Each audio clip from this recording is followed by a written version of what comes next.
ኦኬ ተስፍሽ የሆነ ሰው ልካፍ ወይንም ኮመንት ጋር እዚህ ጋር ዝም ብላችሁ ያልሆነ ነገር ከምትጽፉ ሼር ልታደርጉላት ትችላላችሁ ፕሊዝ።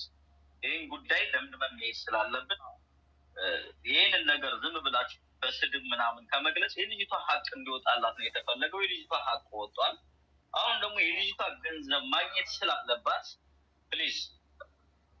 ስለዚህ ገንዘብ ማግኘት ያለባት ደግሞ ሙኒት የምታስመልስላት ከሆነ ቃል ይገባላት። መብረቁም እዚህ ጋር ጉዳዩን ይቋጫል ማለት ነው። የማትገባላት ከሆነ አያገባኝም በምትሄዱት ሂዱ የምትል ከሆነ መብረቁ በቤቱ ገንዘብ ሊሰበስብና ለልጅቱ በልጁ ላይ ደግሞ የሚያስፈልገውን እርምጃ ሊወስድ በዚህ እንቋጨው ጉዳዩ። ምንም እንዲህ አድርጌ ነበር ያለችውን ወስጄ ቁጭ ነው ማድረግለት። ጉሮሮ ተልቆ በ24 ሰዓት ውስጥ እስር ቤት ነው የገባው ማለት ቁጭ ያላትን በሙሉ ያቃታል። ትቀዝናለህ፣ ወላሂ ትቀዝናለህ። ይችል ገንዘብ ካልመለስክ ፋራ ገደፍ ላይ ስለ ሙኒት እናንተ ናቸው። ምክንያቱም ቅድም በተደጋጋሚ እኔ ኃላፊነቱን ወስዳለሁ እያለች ተናቆራችኋትና አስወጣት። ያኔ እኔ ክፉ ማድረግም እቆጠብ ነው። ደግሞ ከማልኩኝ አለቀ። ድረስ አሁንም ትግባና ያለውን ነገር እሷ ታስረግጠው። ይሄን ነገር በዚህ ጉዳይ የማይሆን ከሆነ ደግሞ በህዝብ ፊት ለልጅቱ ካልተገብቶላት ትውጣ። ይሄ ነው ያለው ነገር እንጂ እኮ ጉዳዩ እኮ አልቆ ተቋጭቶ ነበር እኮ። ግን እዚህ ጋር በተፈጠረ መናቆር ነው እንደገና ጉዳዩ ወደ ሌላ አቅጣጫ ይሄዱ። ቀን መቁረጥ ብቻ ነበር እኮ የቀረው። አሁንም ትግባ፣ ልጁም ሌላ ችግር ውስጥ አይግባ። ያለው ነገር በቃ ይቋጭና እንውጣ። በእናታችሁ 2 ቀን ማለት በጣም ለሙኒትን ላውራትና ለምን ታመጣው መለስ ለደውልላትና ላውራት። ሰላም መብረቁ፣ እንዴት ናችሁ? ማውራት ከተፈቀደ ልናገር። ቴንኪው ተስፍሽ፣ እንደዛ ይሻላል ፕሊዝ። አሁን እየተንሸራሸረ ያለው አንድ አይነት ሀሳብ ነው። ሀሳቡ ወደ መፍትሄው መሄዱ ነው እንጂ የሚሻለው አሁን ሰው መግባቱ ሰው መውጣቱ፣ አንደኛው ሀሳብ ሲሰጥ ተመልካችም እዚህ ስር ሆኖ የሚከታተለው ጉዳዩን የልጅቱም ሆነ የልጁ እንዲቋጭ በማሰብ በመፈለግ ነው። ሁሉም ያው ስራም ያለው አለ፣ የሚተኛም አለ። ስለዚህ ጊዜ ከማራዘም የሚሆነውን ሀሳብ ወስዶ ወደ ውሳኔ መግባት ነው የሚሻለው። አሁን አንዱ ሀሳብ አንድ ሰው ይናገራል፣ ደግሞ ይሄኛው ይመጣና ሌላ ሀሳብ ይናገራል፣ ይሄኛው ይመጣና ሌላ ሀሳብ ይናገራል። አሁን የሚጠቅመው ይህም ማለት የሚጠቅማል ለልጅቱ ገንዘቡ መመለስ ከሆነ መመለስ፣ ልጁም ሀቅ ካለው ሀቁ የሚመለስበትን፣ እሷም ሀቅ ካለ ሀቅ የሚመለስበትን መንገድ እዚህ ቀርቦ ተነጋግረዋል፣ ወጥቶ ሄዷል። ስለዚህ መረጃ አለኝ ያለ ሰው በመረጃው መሰረት ሀቁን እንዲያገኝ ማድረግ ነው እንጂ አሁን ሀሳብ መስጠቱና የተለያየ በዚህ መቶ በዚህ ወርዶ ሙኒት እንትና እንትኑ እየተባሉ መዳከሙ አያስፈልግም። ገባህ? ለልጅቱ የሚጠቅማት ገንዘቡ ካለበት ሰውየው መመለስ ስላለበት ለልጅቱ ገንዘቡ እንዲሰጣት ማድረግ እንጂ እዚህ ቁጭ ብሎ ሀሳብ ከመሰጣጣትና ነገሩን ከማንዛዛት ውጭ ምንም የሚፈጠር ነገር የለም። አሁን እኔ ከመጀመሪያው ጀምሬ ቁጭ ብዬ እያዳመጥኩ ነው። ግን አንድ አይነት ሀሳብ ነው። ያንም ይመጣል ሌላ ሀሳብ ይናገራል፣ ይሄም ይመጣል ሌላ ሀሳብ ይናገራል። ከዚህ ሁሉ ለምን ወደ ጉዳዩ ትክክለኛ በቃ ገንዘቡ የሚመለስላት ከሆነ በሙኒት ጉዳይ በኩል ይመለሳል ከተባለ በእሷ በኩል እንዲመለስ ማድረግ፣ በእሷ በኩል የማይመለስ ከሆነ አንተ የራስህን ሀሳብ እርምጃ ወስዳለሁ ካልክ የራስህን እርምጃ ወስደህ ገንዘቡ ልጅቱ የምታገኝበትን መንገድ መምራትና መወሰን እንጂ አንድ አይነት ሀሳብ መናገር እዚህ ተመልካችም እኮ እንቅልፍ መተኛት ይፈልጋል። ስለዚህ በግል ጉዳይ ከሚጨቃጨቁ እናንተን ከምትሉ አንድ አይነት ነገርን አቁም፣ ወደ ሀሳቡ መግባት ይሻላል ለማለት ነው።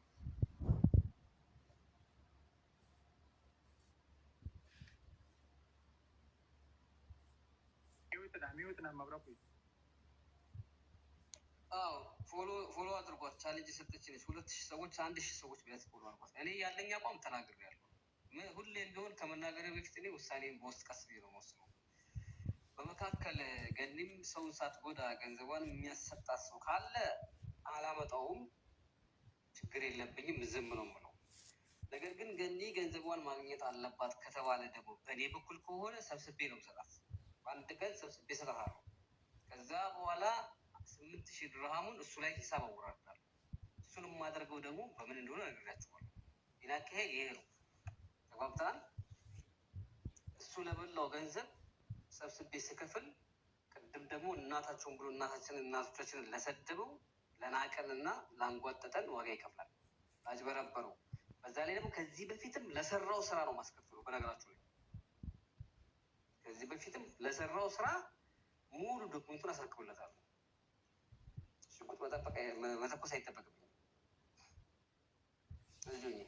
ስለዚህ ያ ነገር በሙኒትም መካከል ላይ ችግር የሚፈጥር ከሆነ በገንድም ላይ ችግር የሚፈጥር ከሆነ ከተባለ ገንዘቧን አሰጧት ገንዘቧን እና ለእኔ የእሱ የድምፅ ቅጂ ከነ ቪዲዮ ሪከርድ ከነ ስልክ ቁጥሩ ከነ ሎኬሽኑ የእሱ ያለኝ መረጃ በፍላሽ ማቀበል ብቻ አንድ እርምጃ ተስፋው ሙኒትን እስከሚያመጣት ያው እንጠብቅ። የማትመጣ ከሆነ በዚህ ጉዳይ ኃላፊነት አልወስድም ልጁ ችግር ውስጥ ይግባ የምትል ከሆነ ደግሞ ያው ልጅቱን ህዝብ ሰብስቦ ይሰጣታል። በነገራችን ላይ ይሄ ሁሉ ህዝብ የዚችንም ባለማበስ ወደኋላ አይልም። የተወሰነ ሰዎች የምናብሰው ነገር ነው የእሷንም በማለት ነው። ግን ሀቅ እንደዚህ ወጥቶ ሁሉም ሰው በቃ ሳይድ ይዞ የሚያወራ ሰው በቃ ትክክል አለመሆኑን አውቆ ለእውነት መቆም። አንተም ደግሞ የዚህን ያክል ርቀት ሂደህ ነገ ጧትም ሌላ ሴት ተበድዬ መጣሁ ብትል ሌላ ወንድ ተበድዬ መጣሁ ቢል እንደማትለቀው ማወቅ መቻል አለበት። በዚህ ጉዳይ አቅምህ የሚናቅ አይደለም። በጣም ቴንኪው ማለት ፈልጋለሁ። ጉዳዩን እንድትጀምርላት እንድትላትም አማክሬያለሁኝ። ያለው ነገር ይህን የመሰለ ነው። በጣም ነው በቃ እኔ ራሱ የዚህን ያህል ርቀት ይሄዳል ብዬ አልገመትኩም ነበር። ምክንያቱም አንድ ሰው 1 2 ነው አለቀ። 1 ሲደመር 1 እኩል ይሆናል 2 ነው አለቀ። ተነጋግረው ችግሩን መፍታት እየቻሉ ወደዚህ ኬዝ መጡ። ከዚህ እንደገና ሌላ ጉትት ውስጥ ከሚገባ በቀላሉ እንዲፈታ ሞክረን ነበር። አሁንም ቢሆን ዞሮ ሙኒትን ነው የምንጠብቀው። ጋይስ ትምጣና ቃል ገብታ በህዝቡ ፊት ችግሩን የምትፈታለት ከሆነ እንደ ሌሎቹ የብዙ ልጆችን ችግር ፈታለች። አሁንም የምትፈታ ከሆነ በቃሏ መሰረት ቃሏን እንድታከብርና ያለው ነገር እንደዚህ ነው። ትላንት የተፈጠረው ሌላ ነው። ትላንት ሌላ መስሏት የልጅቱን ድምፅ ለማስፈተም ሚዩት አድርጌ ነበረ ማለት መብረቁን የፈተዋለው በቃ ለኔቶ ብላኝ ሚዩት አድርጌ እያወራሁ ነበረ እየጻፍኩ ነበር። ምን ብላችኋት ማሳብ ኑሬ ጋር ተጋጩ። በቃ ተነጋገሩ፣ ወጣች። ከዛ በኋላ አንተ ፍታላት ችግሯን ብላ ወጣች። ይሄ ነው የሆነው ነገር። በዚህ ጉዳይ ላይ ደግሞ እኛ ችግሩ እንዲቋጭ ነበር የምንፈልገው። ከዛ በኋላ ደግሞ ኑሬን እከሳለሁ የምትል ከሆነ እኔ ደግሞ ኑሬን በቅርብ አውቀዋለሁ። እጁ ላይ የሰው ገንዘብ ካለ የህዝብ ገንዘብ ካለ ይጠየቅ። እኔ ራሴ የሰፈሬ ልጅ ነው፣ መዋረድ ካለበት አዋርደዋል። ገኒንም ብኮን እንደዚሁ ነው። ሀቅ ባይኖራት እኔ ልረግጣት ነው የመጣሁት ጭምር። እንትና ላይ ኑሬ ላይ ገንዘብ አለ እኮ አላለችም። እኔ እኮ አሁን ይህን ነገር ሳሁን አፊያፌ ላይ እየቆማችሁ ጉዳዩ ሳይብራራ ቀረ እንጂ እኔ ነኝ እኮ አንተ እጅ ያለበት ብዬ ያልኩት። መረጃ ስጠይቀኝ አንደኛ አብዲ ኑሬ የሚያውቃል ሲል ያውቃል አልኩት። ሁለተኛ እንደዛ ሲለኝ ደግሞ ሙኒትን ሙሬም እጁ አለበት እንዴ ስላት፣ አዎ እዛው አብሮ እኮ ነበር የሚሰሩት አለች። አሁን ሙሬ የሰው ገንዘብ አለበት የለበትም ሳይሆን አብረው ይሰሩ ነበር። ያ ደግሞ እውነት ነበር። አሁን ግን ብር አለበት የለበትም አልተባለም። ሙሬ ሳኡዲ ይኖር ነበር፣ ወጥ ነበር። ይጋላ እንኳን ወጥቶ አሲር መግዛት የማይችልበት ደረጃ ላይ ነው የነበረ። ገብቶሃል? በገንዘብ አሁን ስለ ኑሬ ሳይሆን ኑሬ መብረቁ ጋር በሚጠይቀው መንገድ ይጠይቃል። ኑሬ ለራሱ ጠበቃ መሆን የሚችል ልጅ ነው። አሁን እሱ ወጥቷል። ስለ እሱ ማውራት ሳይሆን ስለ ልጅቱ ያለውን ጉዳይ መጨረስ እንጂ ኑሬ የራሱን ጉዳይ መጠየቅ ካለበትም እጁ አለበት ከተባለ መብረቁ ጋር ይጠይቃል። ኑሬ ለራሱ ይሆናል። እኛ አሁን ሙኒት ከምመጣ ከሆነ እሷን ጠብቆ ተስፍሽ ጋራ ያለውን ጉዳይ መፍታት እንጂ በኑሬ ሌላ አጀንዳ ማስነሳት አያስፈልግም። መጠየቅ ካለበት ይሄ ይቋጭ። ይሄ ከተዘጋ በኋላ ኑሬ ደግሞ መብረቁ ጋር የሚያወራውን ነገር ያወራል። አለቀ። አሁን ዞሮ ሙኒትን ጥሯት በተደጋጋሚ እናንተም ሸር አድርጉላት ትምጣ። አይ ካለች ደግሞ ያው ህዝብ እኔ የራሴን ቃታ ተናግሬያለሁ። ቃታ ይሄ ነው በቃ አለቀ። ከልጅቷ ጋር እናወራለን። ሰብሰብ ብለን አንድ ቀን 1000 ሰው ቁጭ ብለን 50 ብር ብናወጣ የሚሞላ ከዛ በኋላ ልጁን ያለ ባዝሊን ነው ማስለጠለጠ። ጠብቅ አንተ የውሻ ልጅ ከልብ ያ ከልብ አላወከኝም። እኔ እንኳን አይደለም ቀርቶ አንተ ወንጀለኛ፣ ትልቅ መረጃ ያለ ወንጀለኛ፣ ሌባ፣ አጭበርባሪ፣ አጋሰስ የጀሚላ 1000 ብር ትመልሳለህ። ጀሚላ ታውቃታለህ? አይደል? አንተ የውሻ ልጅ ከልብ የከልብ ታውቃታለህ? ጀሚላ 1000 ድርሃሜን አሰጠኝ ብላለች። እዛው አጠገብ ነው ያለች። አንተ የውሻ ልጅ ገና እመጣልሃለሁ። እሱ ብቻ አይደለም ምን አድርጌያለሁ እንዲህ አድርጌ ተሸማቅቄ ነው ያልመጣሁበት ያልክባት ቃል በቃል እስከነ ሎኬሽኗ ቁጭ አደርግልሃለሁ። የሌባ ልጅ ማለት ነው። ውሻ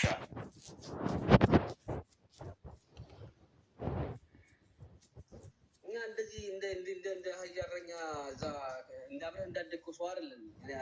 አሳድጄ ምስቅልቅልህን ነው የምወጣው። ሚኪ ዱርሳ ጫላ ሚኪ ፊታውራ እንደዛ ሸልሎ እንኳን ምን ድመት እንዳደረኩት አይታል። የተወለደበት እትብት ሳይቀር ቆፍሬ ሳመጣ አይታል አይደለ? እትብቱ እንኳን አንተ ተራ ሌባ ወያላ ማለት ነው። እዚህ ተቀመጥ ትላንትና ገንዘብ እየሰበሰብክ ምን ስታደርግ ማንን ስታስገድል እንደነበረ ከነ መረጃ ነው ሰጠኝ። ከነ መረጃ ማንን እንዳስገድልክ ጭምርት ማለት ውሻ ልጅ ፒቃላ የሴት ገንዘብ መብላት መሰለህ እንደ ከኛ ጋር መጋጨት።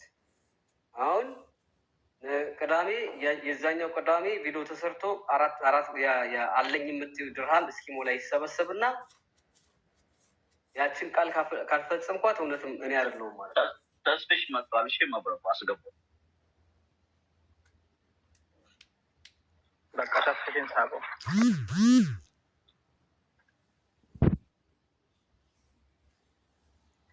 አንዴ ከዘመን ጋራ ብር ደርሷል አልደረሰም እያለ በቪዲዮ ያወራበት ሁሉ ቪዲዮ አለኝ። ምን ትላላችሁ? ብሩ ደረሰለት። ኑሬን አስገባው። መብረቁ እኔ ልውጣለት። ኑሬ መጥቶ አላስገባው።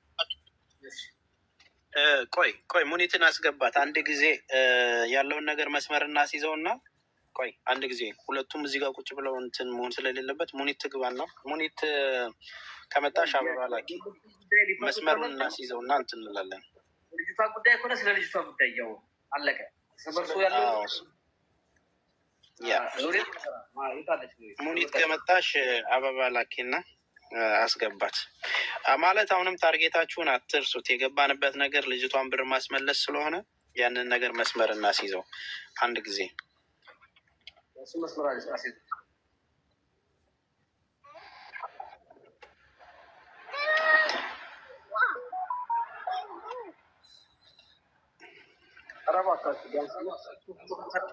ፎሎ ለማያደርግ ህዝብ እኮ ራሱ እንደው ሰው መበቀል ራሱ እኮ ያስጠላል። ኧረ ፎሎ አድርጉት ነው 10 ሺህ ሞልቶባችሁ ነው።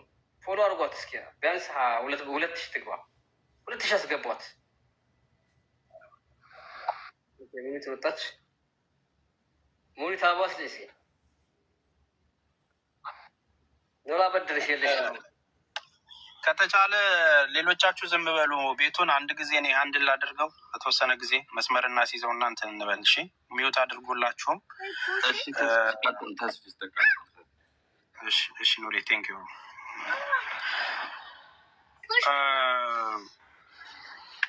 ሙኒት አበባ ላኪና ግቢ።